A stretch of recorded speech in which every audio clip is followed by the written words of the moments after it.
Hello guys, welcome back to my channel. आज हम करने वाले हैं लीड कोड का प्रॉब्लम नंबर 808 सूप सर्विंग्स।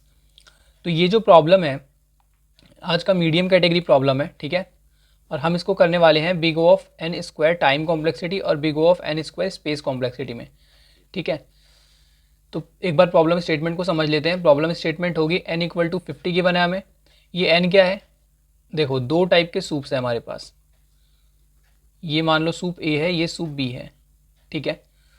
तो इनकी क्वांटिटीज़ दे रखी हैं। जो सूप ए है उसकी क्वांटिटी है इनिशियली 50 ml और इसकी भी क्वांटिटी है 50 ml। दोनों की सेम क्वांटिटी हमें गिवन है। हमारे पास चार ऑपरेशंस दिए हैं। जो वेटर है वो चार ऑपरेशंस कर सकता है। पहला ऑपरेशन क्या कर सकता है, पहला ऑपरेशन कर सकता है या तो वो सूप ए के अंदर से 100 ml निकाल ले और सूप बी में से कुछ भी ना निकालें, ठीक है। दूसरा ऑपरेशन वेटर क्या कर सकता है कि 75 ml निकाल ले ए में से और 25 ml निकाल ले बी में से। तीसरा ऑपरेशन है 50 ml इसमें से और 50 ml इसमें से। और फोर्थ ऑपरेशन है 25 ml इसमें से और 75 ml सूप इसमें से, ठीक है। तो हमें ये चार ऑपरेशन दिए गए हैं और ये बोला है कि ये चारों आपस में इंडिपेंडेंट ऑपरेशन है, ठीक है। तो ये जो है हर एक ऑपरेशन की जो प्रोबेबिलिटी हो जाएगी वो 0.25 हो जाएगी, है ना। इसको इसको इसको इसको अब चारों में से कोई सा भी हो सकता है, तो एक ऑपरेशन होने की प्रोबेबिलिटी क्या होगी 1/4 होगी, तो 0.25, ठीक है ना। हमें क्या कैलकुलेट करना है इसमें, हमें कैलकुलेट करना है कि सूप ए के पहले ख़त्म हो जाने की क्या प्रोबेबिलिटी है। क्या प्रोबेबिलिटी है कि जो वेटर है वो सूप ए को पहले ख़त्म कर दे।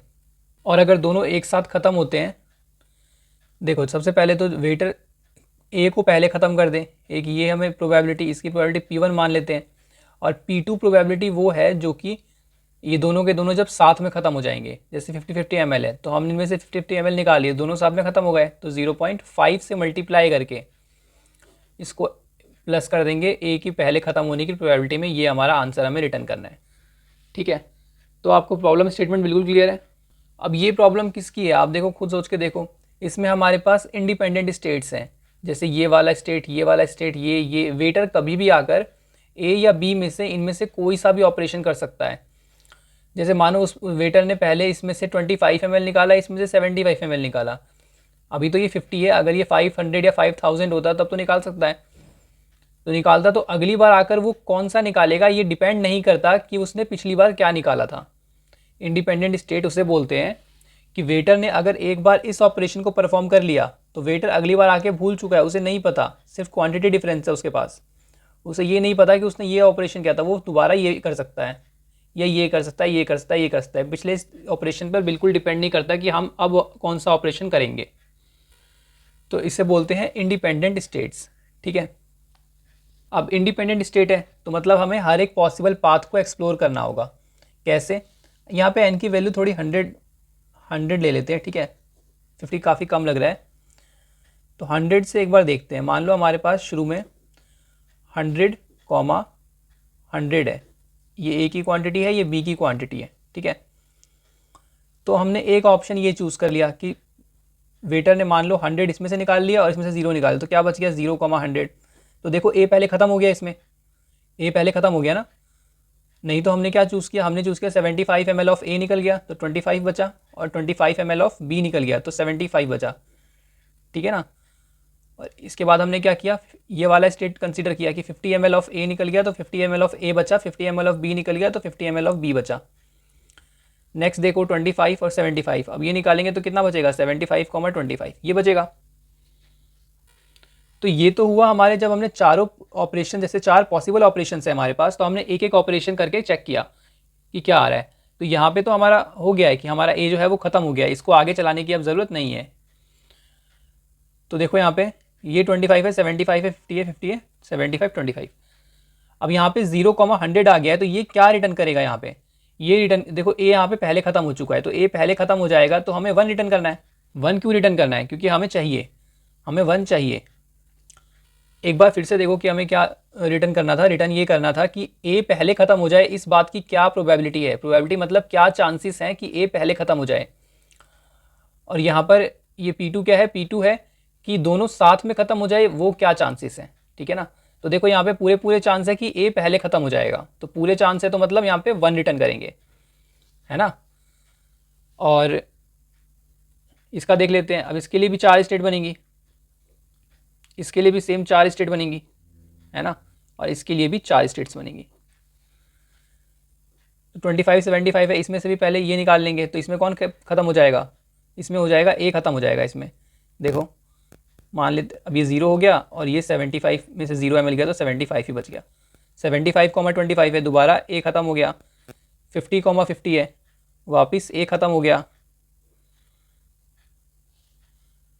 और अब 25,75 है, तो दोनों साथ में ख़त्म होगा इस बार, है ना।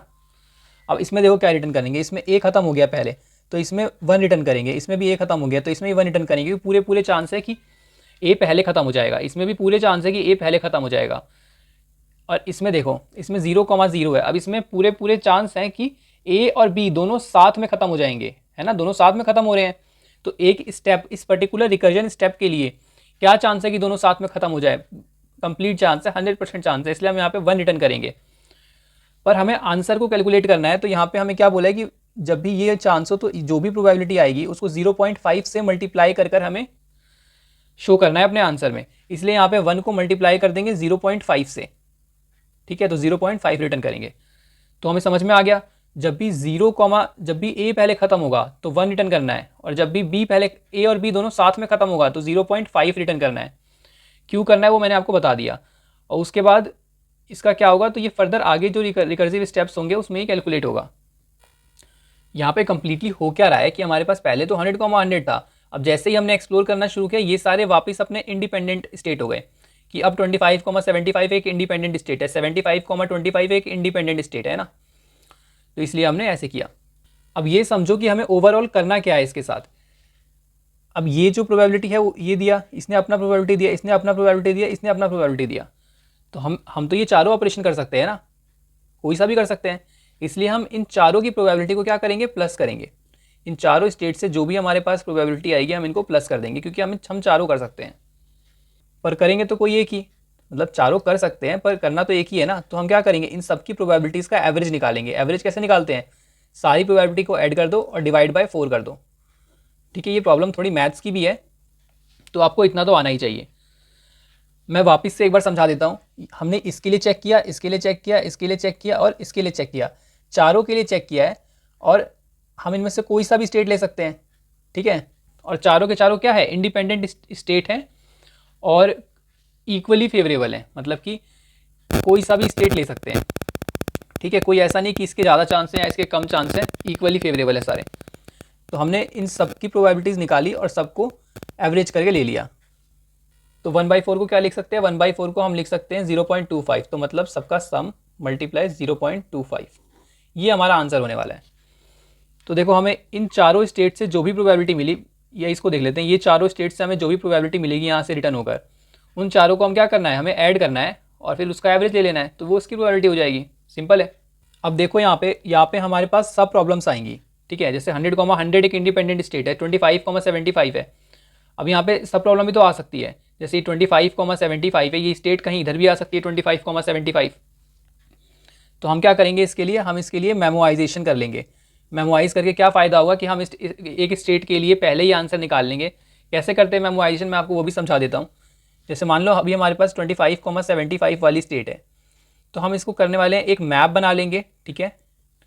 मैप में 25 मतलब स्ट्रिंग की तरह ऐड कर लेंगे कि ये और ये, जब भी ये दोनों कॉम्बिनेशंस आएंगे तो हमारे पास आंसर कैलकुलेट हो चुका है। तो क्या करेंगे, इसमें मैं एक स्ट्रिंग ऐड कर दूंगा चेक करने के लिए। तो स्टार ले लेते हैं स्ट्रिंग को और प्लस 75, तो क्या बन जाएगा ये 25। और आपको पता होगा कि अगर बीच में स्ट्रिंग ऐड कर दिया तो ये पूरी जो ये सब कुछ है ये स्ट्रिंग बन जाएगा, तो ये बन जाएगा।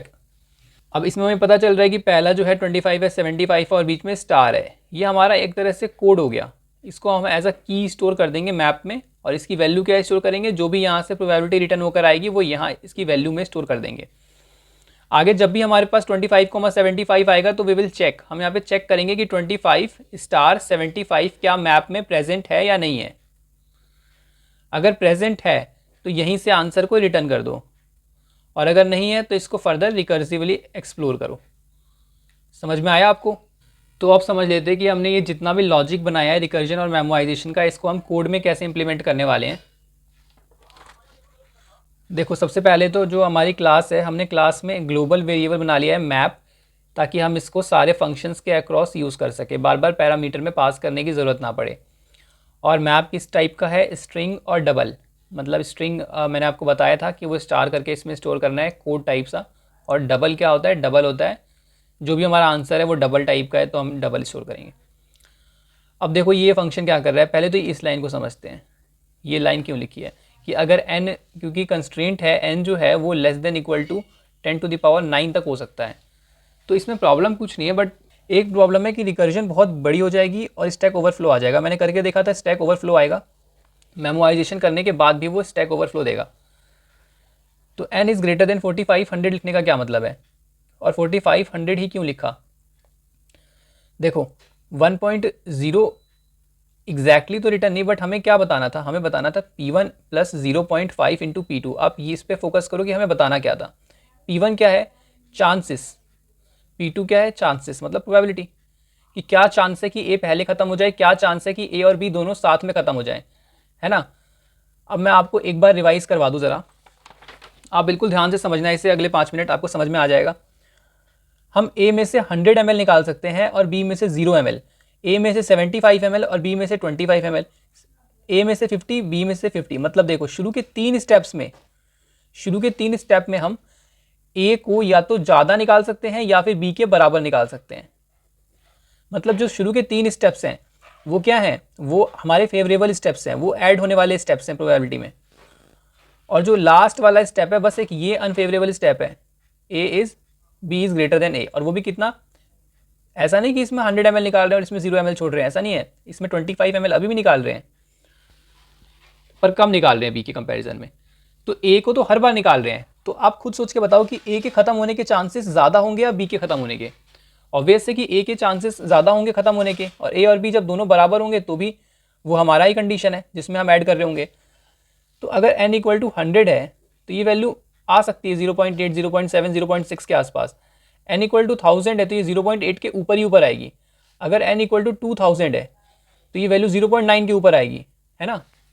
इसका मतलब है कि हम अपने जो हमारा जो 1.0 है, हमारा जो प्रोबेबिलिटी है, उसके हम बहुत करीब पहुँचते जा रहे हैं।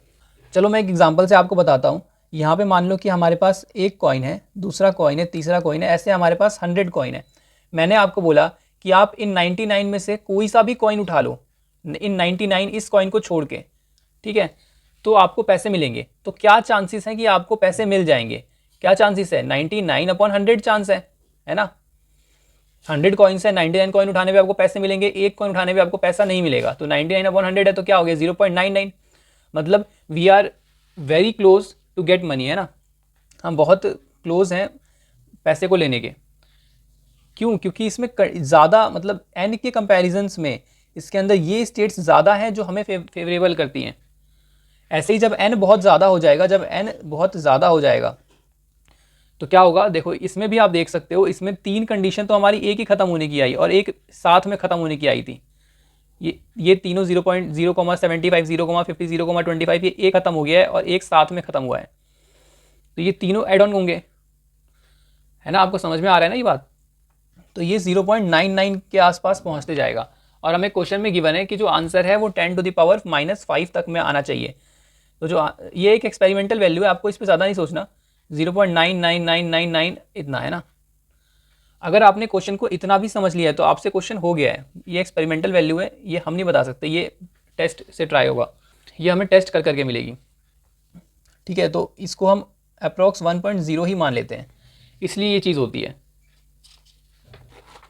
तो मैंने ये कर लिया कि n अगर ग्रेटर देन 4500 है तो रिटर्न कर दो 1.0, डबल रिटर्न करना है इसलिए 1.0। मैं आपको इनिशियलाइज कर लिया, सॉल्व n, है ना। n, क्यों, क्योंकि दोनों की क्वांटिटी सेम है। मैंने बोला कि ये सॉल्व फंक्शन है, ये प्रोबेबिलिटी ला कर दे देगा कि जब n, क्वांटिटी होगी तो क्या प्रोबेबिलिटी होगी कि a पहले ख़त्म हो जाए और दोनों साथ में ख़त्म हो जाए, उसको आधा करके। अब देखो सॉल्व फंक्शन क्या करता है, सॉल्व फंक्शन ने कहा अगर दोनों साथ में ख़त्म हो जाते हैं, अगर दोनों लेस देन या इक्वल टू 0 हो जाते हैं साथ में, एंड लिखा है ना यहाँ पे, तो 0.5 को रिटर्न कर देंगे। 0.5 रिटर्न करने का ही लॉजिक है, करते तो हम 1.0 को रिटर्न, अगर हमें यहाँ पे दोनों की प्रोबेबिलिटी प्लस करके लिखनी होती बस, बट यहाँ पे 0.5 को क्यों रिटर्न किया, क्योंकि इसकी अगर 1 ले लोगे तो 0.5 से मल्टीप्लाई होने के बाद तो ये आंसर 0.5 देने वाला है ना। इसलिए एक स्टेट की, क्योंकि जब भी रिकर्जन करते हैं ना तो हम बेस केस पे आते हैं, ये तीनों हमारे बेस केस लिखे हुए हैं।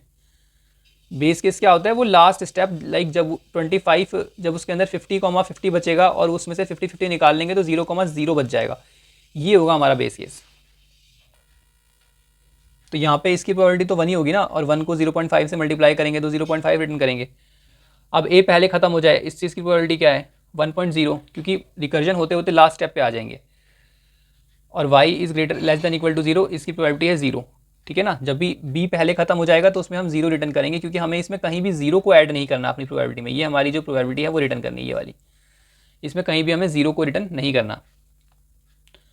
सॉरी, इसमें हमें कभी भी वो स्टेट नहीं लेनी है जिसमें b पहले खत्म हो जाए, इसलिए हमने यहाँ पे 0 को रिटर्न किया है।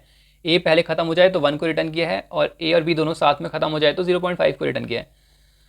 अब मैंने स्ट्रिंग बना ली है x प्लस, और ये बीच में स्टार है जो कि इस पूरी क्वांटिटी को ऐसा बना देगा x स्टार y, और इसको एज अ की पास कर देगा मैप के अंदर। अब मैप डॉट कंटेन्स की, अगर मैप के अंदर की पड़ा हुआ है तो हम यहीं से उसकी वैल्यू ले लेंगे। मैंने बताया था कि अगर कभी भी आंसर की बारी आएगी तो वो क्या करेगा, सबसे पहले मैप के पास जाएगा, उससे पूछेगा, अगर इसके पास होगा तो ये आंसर दे देगा, नहीं तो ये कैलकुलेट करेगा रिकर्जन से, है ना। अब अगर इसके अंदर नहीं है तो मतलब ये कॉम्बिनेशन पहले कभी एग्जीक्यूट नहीं हुआ है। तो डबल आंसर इक्वल टू, हमने सॉल्व को कॉल कर दिया x minus 100, y all for all 4 conditions. हम हर स्टेट के लिए चारों कंडीशंस चेक कर रहे हैं, ठीक है। मैंने आपको यहाँ पे रिकर्सिव ट्री बना के भी दिखाया था कि कैसे हो रहा है। 100, है, मैंने पहले इसे किया, फिर इसे किया, फिर इसे किया, फिर इसे किया, फिर इसके लिए, हाँ इसकी ये तो बेस केस पे आ गया, और फिर इसको किया, इसके 4 स्टेट निकले, फिर इसके 4 स्टेट, ऐसे ही हर एक, जैसे 100, है, मैंने इसमें से ये 75,25 माइनस किया तो क्या बचा 25,75, तो सॉल्व कॉल होगा 25,75 के लिए, ठीक है। और अगेन उसके लिए ये सारी चीज़ें चलेंगी। तो ऐसे हमारा रिकर्जन काम कर रहा है। मैंने, और फिर हमने क्या सोचा था कि हम इन चारों की प्रोबेबिलिटी को निकालकर प्लस कर देंगे। प्लस क्यों किया, क्योंकि हम चारों ऑपरेशंस परफॉर्म कर सकते हैं, हम चारों में से कोई सा भी ऑपरेशन परफॉर्म कर सकते हैं, तो इसलिए हमने चारों की प्रोबेबिलिटी को प्लस कर दिया कि कोई सा भी चांस पॉसिबल है, और मल्टीप्लाई कर दिया 0.25 से। 0.25 से क्यों मल्टीप्लाई किया, क्योंकि हमने इन सबको प्लस किया है तो हम उसका एवरेज लेंगे ना, क्योंकि हम चलो चारों में से कोई सा भी चूज़ कर सकते हैं, बट करना तो एक ही चूज़ है ना इसमें से, इसलिए इनकी प्रोबेबिलिटी का हम एवरेज ले लेंगे और फिर मैप में पुट करवा देंगे, ताकि ये जो कॉम्बिनेशन है की वाला, ये अगर अगेन आए तो यहीं से रिटर्न हो जाए, बार बार इसको रिकर्जन ना करना पड़े, और रिटर्न कर देंगे लास्ट में अपने आंसर को। एक बार अपने इस कोड को ड्राई रन करके देख लेते हैं। देखो 50 के लिए देख लेते हैं, ठीक है 50 है। अब 50,50 यहाँ पे पास हो गया, तो 50,50 पास हो गया। अब इसका रिकर्जन कैसे चलेगा, सबसे पहले तो इसमें की बनेगी 50 स्टार 50 की, तो ये की अभी मैप में नहीं होगी क्योंकि मैप अभी खाली होगा, शुरू हुआ है। तो 100 माइनस करेंगे और इसमें से 0, तो इसमें से 100 माइनस किया तो 0 बच गया, और इधर 50 का 50 बच गया। फिर 75 माइनस करेंगे और 25, 75 माइनस किया तो इधर 0 हो गया, क्योंकि निकाल तो उतना ही सकते हैं जितना सूप होगा उतने तो निकालेंगे, अब माइनस में सूप थोड़ी ना निकालेंगे। 25 है तो 25, और थर्ड केस क्या होगा 50-50 दोनों निकाल लिए तो दोनों एक साथ हो गए। और लास्ट केस क्या होगा, इसमें से 25 निकाला तो इसमें 25 रह गया, और इसमें से 75 निकाला तो इसमें 0 बच गया, ठीक है। तो अब इस केस के लिए सॉल्व कॉल होगा, है ना। इस केस के लिए जैसे ही सॉल्व कॉल हुआ तो इसने देखा कि ए खत्म हो चुका है, ये वाली कंडीशन हिट हो गई है, तो मुझे यहाँ से 1 को रिटर्न करना है, तो यहाँ से 1 रिटर्न कर दिया कि इसकी प्रोबेबिलिटी तो 1 हो गई, यहाँ पे मुझे इसकी प्रोबेबिलिटी 1 मिल गई है, मुझे ये चाहिए तो मैंने यहाँ पे 1 रिटर्न कर दिया। 0 चाहिए का मतलब क्या है, चाहिए मतलब आंसर में चाहिए, है ना। 0,25 यहाँ पे भी 1 हो, यहाँ पे भी 1 रिटर्न हो जाएगा क्योंकि यहाँ भी ए खत्म हो चुका है। ऐसे ही 0,0 है, अब इधर भी 1 रिटर्न होता, बट हमें 0.5 से मल्टीप्लाई करके रिटर्न करना है, तो 0.5 से मल्टीप्लाई हो गया 0.5 रिटर्न हो गया। अब यहाँ पर बी पहले खत्म हो गया, अब बी पहले खत्म हो गया, ये तो हमें अपने चांस में नहीं चाहिए ना, तो यहाँ से हम 0 रिटर्न कर देंगे कि ये हमारा प्रोबेबिलिटी नहीं है। तो 0.5 हमने क्या क्या किया, 1 प्लस ये 1 यहाँ से और 1 यहाँ से, और 0.5 हमें यहाँ से मिला और प्लस 0, तो ये कितना आ गया 2.5। अब मैंने बोला ये तो टोटल प्रोबेबिलिटी हो गई कि अगर चारों ऑपरेशन ले ले तो, बट हमें क्या करना है, इसका एवरेज निकालना है, तो अपॉन में 4, तो एवरेज क्या निकल जाएगा 0.625, और इसको हम क्या करेंगे एज अ वैल्यू स्टोर करवा देंगे 0.625 फॉर दिस की, इस की के लिए। अब आगे कभी 50,50 आएगा, वैसे आएगा नहीं क्योंकि अब तो वो कम्प्लीटली एग्जीक्यूट हो चुका है, तो यहीं से ये आंसर रिटर्न हो जाएगा। बट अगर इन फ्यूचर कभी भी आता अगर बड़े वैल्यू ऑफ n के लिए, तो हम यहाँ से ये इसको रिटर्न करवाए थे, दोबारा रिकर्जन करने की ज़रूरत नहीं पड़ती। अब बात कर लेते हैं इसकी टाइम कॉम्प्लेक्सिटी की। टाइम कॉम्प्लेक्सिटी क्या होगी, देखो मैक्सिमम कितने नंबर ऑफ स्टेट्स बन सकते हैं, तो यहाँ पे n, है, तो यहाँ पे स्टेट्स कितने बनेंगे, n स्क्वायर स्टेट्स बन सकते हैं। तो जो टाइम कॉम्प्लेक्सिटी हो गई वो हो गई big O of n square. अब n स्टेट्स बन सकते हैं, तो हैश मैप के अंदर कितने स्टेट्स स्टोर हो सकते हैं, क्योंकि स्टेट्स ही तो हम लोग स्टोर कर रहे हैं ना, हर एक स्टेट को स्टोर कर रहे हैं, तो big O of n square states store हो सकते हैं, तो स्पेस कॉम्प्लेक्सिटी हो गई big O of n square.